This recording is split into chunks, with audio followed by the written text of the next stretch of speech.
to give 24-hour surveillance. Indeed, a very inspiring story right there. Now, moving on, when the president refused to assent to the Finance Bill 2024 and then sent it back to Parliament with a memorandum that sought to delete all its clauses and start a consultative process to create it afresh, he set the ball rolling on a process that will see the entire 2024-2025 budget process reviewed. But the major question that many people have been asking is just what happens next? Well, I had a conversation about that with Abraham Rugo from the International Budget Partnership, tackling that very question. Take a look. The time to talk to us. I think a good place to start would be with the fact that with the president having returned the Finance Bill 2024 to Parliament after refusing to assent to it, he also sent a memorandum that calls for the deletion of all the clauses in the entirety. So the question that most people are asking is, what is supposed to happen next? First of all, it's important to appreciate that government exists in perpetuity.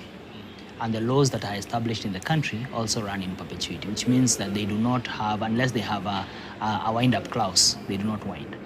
What is a finance bill?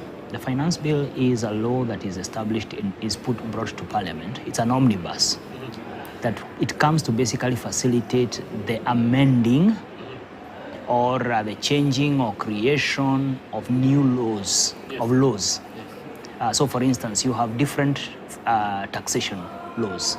Like income tax, it has a whole law by itself. VAT has a law on itself. How tax administration happens has a law. KRA has a law. So the finance bill comes and proposes amendments to all those, to different laws. And if there is none that requires any amending, it doesn't amend it. So what does that mean?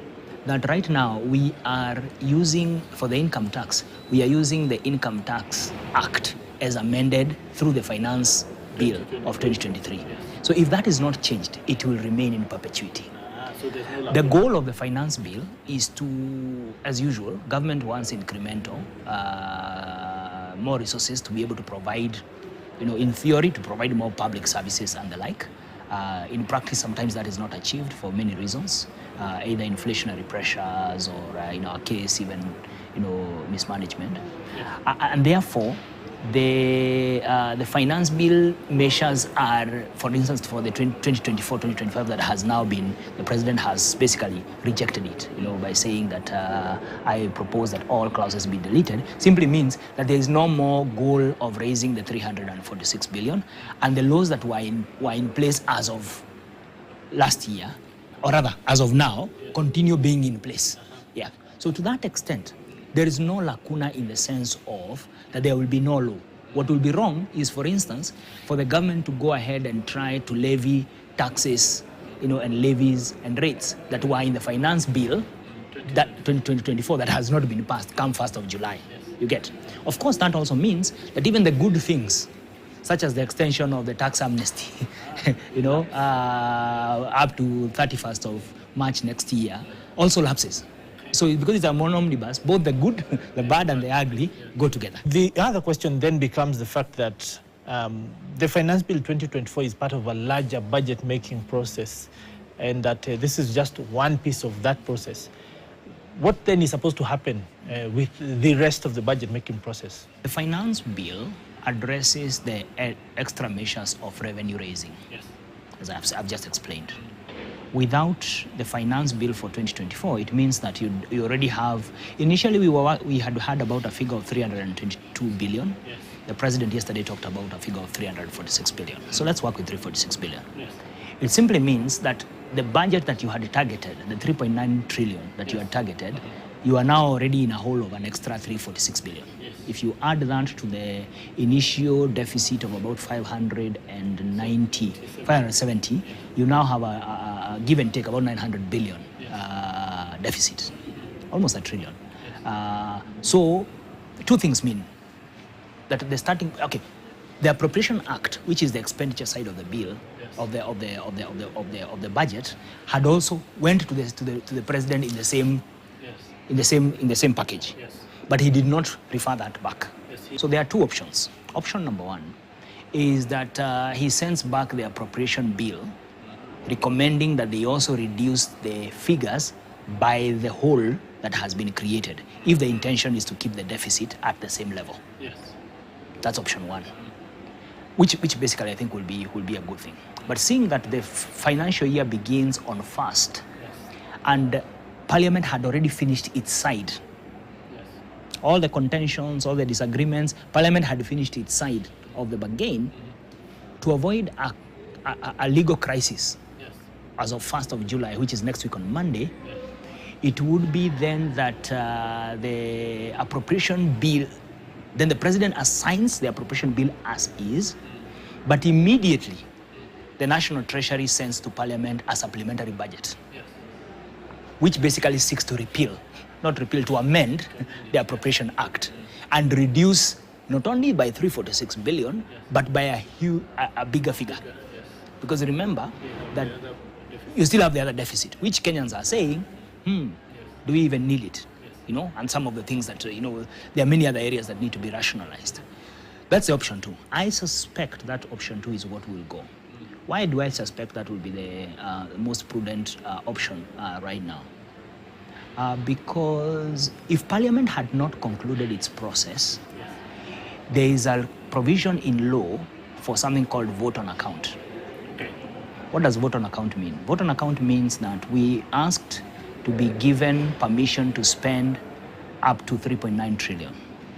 But as of 30th of June, we had not concluded the discussions and the debates for that. Therefore, Parliament approves the spending up to 50% of that budget, with a basic expectation that there is no way you will be changing more than 50% of the budget. So it's a placeholder budget. It's a placeholder budget. And then it gives time, a timeline, is it 30 days or 90 days, I forget, for them to have concluded the process to clear the budget. But you see, because they had already finished their process, the vote on account does not get activated at this particular point. However, should the president today return the appropriation bill back to Parliament, they can be called from their recess to both consider the finance bill and pass that. Then the finance bill will be withdrawn, because only Parliament can withdraw, through the majority leader. Through the chair of the budget committee can withdraw the bill, and if they are not able to debate the new measures for the Appropriation Act, then they pass a vote on account. Okay. Yes, to allow government to be able to spend as of 1st of July. We have previously seen the circulation of a circular that highlights the rationalization of expenditure. That, of course, has meant cutting funding to areas that have been termed non-essential. Is that what we are looking at now? That will be the starting point. Basically, what National Treasury was doing at that particular point, of course, the timing of that circular by the National Treasury was also interesting, and even the making public of it was equally interesting, because they've been doing it before. This particular one was I felt like it was to tell members of Parliament, and that's why CDF was very, prominent in that, and the majority leader also repeated it, reading and saying, these are the things you will miss, if you don't pass. It's basically like removing a toy from the shopping list and telling your son, if you don't behave, this one will go. So I think that will be the starting point. But I don't think that should be the starting point, because what Treasury was saying, they was basically saying the rationalizing is removing of the extra budget lines that had been included as part of these 346.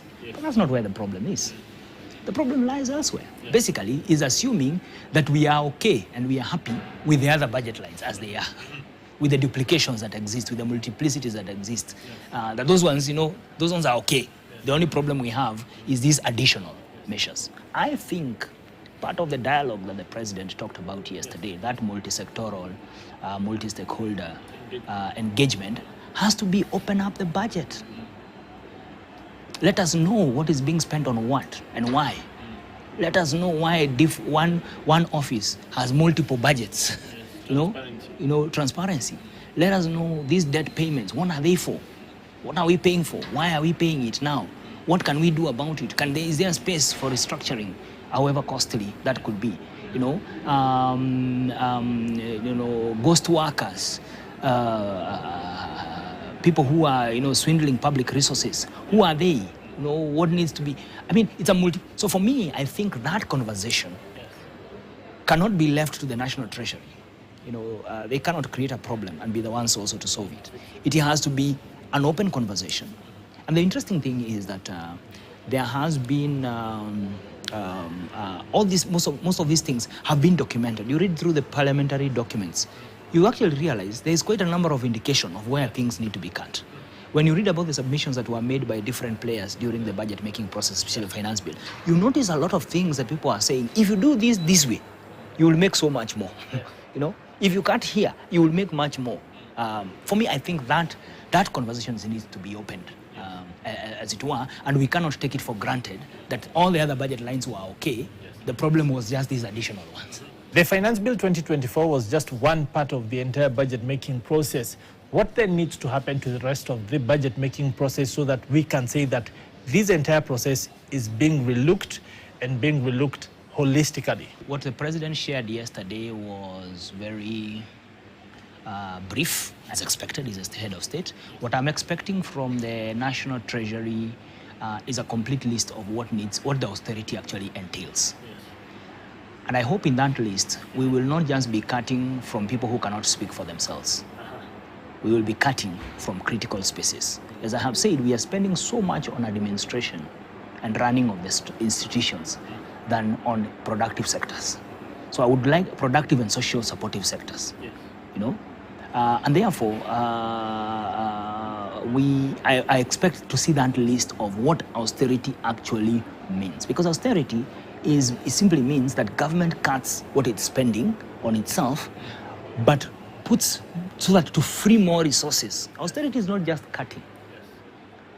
Austerity is about, and it's not just about reducing. First of all, it's about eliminating some cost centers that completely are wasteful. Then secondly, reducing on some areas with a sense of when we have more money, we will come back. Or delaying even some projects. For instance, not starting new projects when, you know, and focusing on completing. But secondly, for the money that you make out of that austerity process, you put it into productive sectors so that then you stimulate the economy. You put money in people's pockets.